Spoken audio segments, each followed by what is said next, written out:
Abril, inihahandog ng Live in Christ Church. Lagi tayong buo, sama-sama, at masaya. Isang pamilya ang muling magsasama-sama sa bahay na minsan nilang tinawag na tahanan.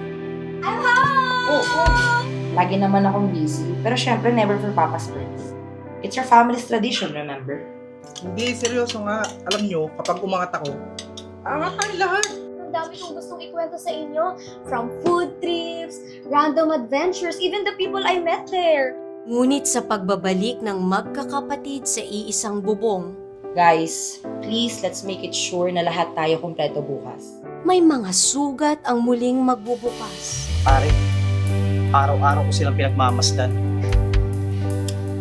Alam ko kung sino yung pagod, kung sino yung nagpapangkat okay, at kung sino yung galit. Yun na nga lang yung pinapagawa ko sa'yo, hindi mo pa nagawa ng tama. Alam mo naman dito sa bahay, nakikita lang nila ako pag inuutusan. Ewan ko ba? Nakatagal ako sa kwarto kong parang tinatanggalan ako ng oxygen. Akala na, nakakapagod na rin pilitin eh. Mga lihim na unti-unting mabubunya at mga salitang matagal nang hindi mabanggit. Hindi pwedeng mawala yung pera. Pagdating kay tatay, parang failure ako sa kanya eh. Pero wag mo ipauka sa akin na parang wala akong alam.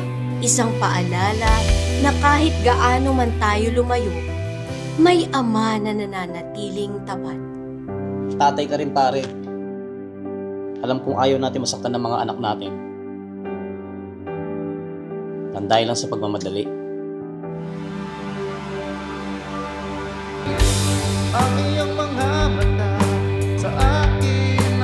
Isang kwento tungkol sa pamilya, pagmamahal at pagpapatawad.